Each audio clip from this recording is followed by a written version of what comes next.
Hello chess family, it's me National Master Jesse James, and today we're going over instructive chess miniatures. On this one we got a good one for you against the Benko Gambit. Shaki does a great job just destroying his young opponent over here, Benjamin. And well, let's take a look. We start with d4, c5, already telling our opponent, well, I'm an aggressive chess player and I want to attack you.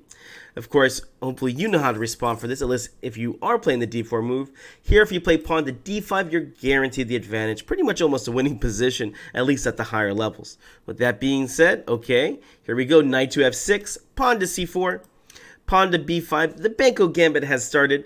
Of course, the Benko Gambit does give very good attacking chances. Again, at the highest level, there's many ways to sidestep this. And here, Shaki has no problem doing that. He goes ahead and just plays queen c2. Says, go ahead and take the pawn. I'll win it back at my leisure. I'm not interested in playing your Gambit line. And, well, by all means, this is a very good way to play because when you play into your opponent's prep, they're going to know it very well. Rather, if you sidestep it, well, this could be definitely a problem for them, especially if they're an aggressive chess player. All right, here we go. B takes on c4. e4. My coach taught me to control the center. Apparently his did too. Pawn to e6. He's trying to break the center over here, but simple chess. Knight c3. Bishop to b7. Again, trying to attack this d5 point. But again, bishop takes on c4. With this pawn on d5 here, this is going to be terrible for this light square bishop. And white just has a very strong advantage in the center of the board. And this is where Shaki is going to build up his center and then go for a kingside attack later. All right, e takes on d5, e takes on d5. I love this position as white. Pawn to d6 here. Knight g to e2. Pretty much, I mean, I won't say it's a forced move, but this is a very interesting plan here from Shaki. But again, I think he was already planning on the kingside attack. Somebody might be asking, why not just go knight to f3? Well, we'll get into that in a second. So here the knight goes to e2, and well, bishop to e7 gets played, and the knight goes to g3. So here we see the very aggressive idea. The knight's either heading for f5, h5 to remove the defender, or maybe even knight to e4. So in this position, there's actually quite a few good squares for it. Mind you, a lot of times in these positions, especially in these Benko Baoni structures, black typically goes pawn to g6 with the bishop g7. This is not going to be recommended here. He needs to get out of the center too fast. Bishop b5 check, and now the counterattack starts really fast. Knight b to d7. Castles over here. If bishop goes to g7, bishop f4. Now there's problem with the pawns, and things are just going to keep mounting and mounting. With their king still in the center here, I definitely think white is just has an overwhelming advantage and will bring home the W. All right. So in the game, bishop b7 just got played. Knight to g3. Castles happens right away. Castles happens right away. Pawn to g6 here. So here black is going to try to transpose into that main line. He wants to play the rook over to e8 and then the bishop to f8. This g6 move also was stopping the knight from going to f5, which if you know Kasparov says, well, a knight on f5 is worth a pawn. And you can definitely sense that because, well, look at all these great squares this knight would be attacking. So g6 was definitely a good idea for that. With that being said, some weaknesses have been created and you are behind development. Look at your queen side. All these pieces are asleep. Here, look at Shak's pieces. Oof, they're already ready to go. And now we got some free temples for this too. Here he comes. Bishop to g5 got played. Knight b to d7. Rook a to e1. Rook to e8. And now we see that, well, all the pieces are now ready to attack. We are going to start our middle game plan. Let's do it. What would you play here as white to start your kingside attack? You can definitely tell that Shak's up to it because look at all his pieces. They're heading this way. But how do you continue this idea? All right, hopefully you push pause and try to come up with some ideas here. And here, hopefully you found the very nice move of pawn to f4. What's the idea here? Well, not only does it take away the e5 square, which is a good square for this knight, but also we're going to try to open up the f file. Remember, to attack your opponent's king, you need open files and diagonals. And here, with the pawn going to f5, you're going to open up this rook. This rook's just going to slide down the board and checkmate his opponent. All right, here we go. Pawn to h6 got played. Another rule here, do not move pawns or pieces where you are weak at. Because there's no pieces really surrounding this king, he is definitely weak here. h6 is definitely an interesting try here, but I can definitely understand black's perspective. White is just coming after him so fast here. And well, you know, the best move here is not to take the pawn. If bishop takes on h6, this was the plan, the knight goes to g4, and well, you're going to be winning this dark square bishop one way or another, or at least making some trades in the position. For instance, after bishop to g5, it's already an equal position.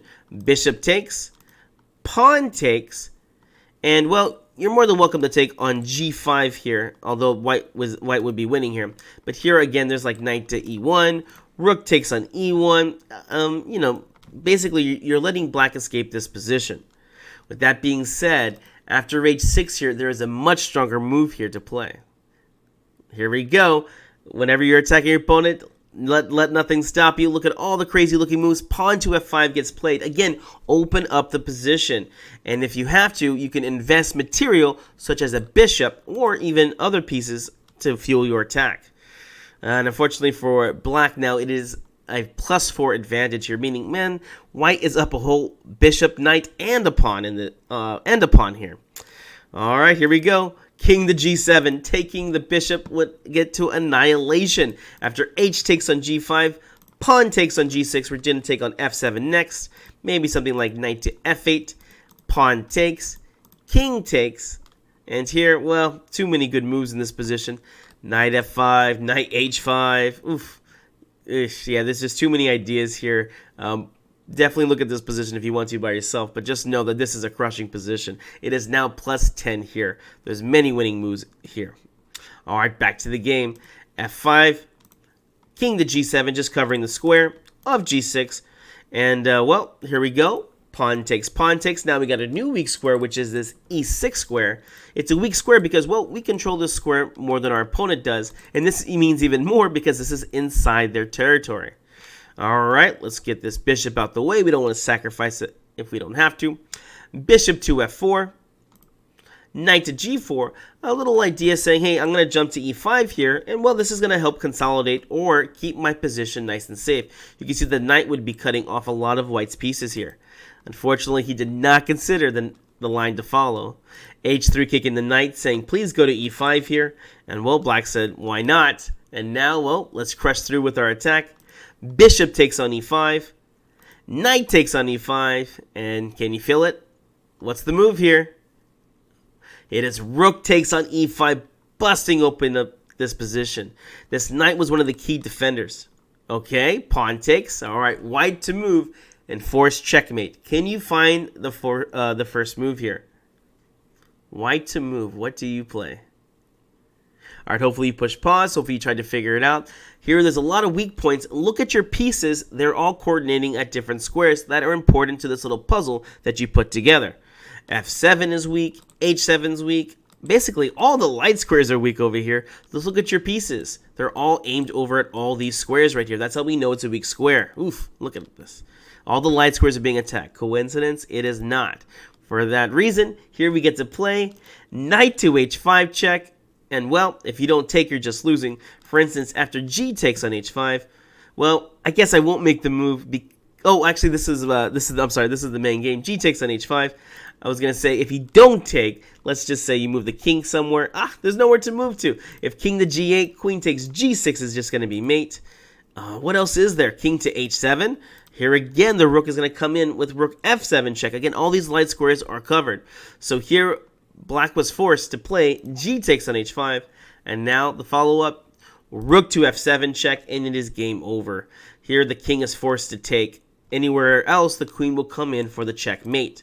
So, king takes on f7. What's the next move here? Of course, let's bring in our reinforcements. Queen to h7 check. And here, many ways to mate because, well, there's many moves here for black. Let's just say king to f6 gets played. And now white to move in checkmate in 1. Knight to e4. Alright guys, hope you enjoyed this instructive chess miniature. We'll see you in the next video.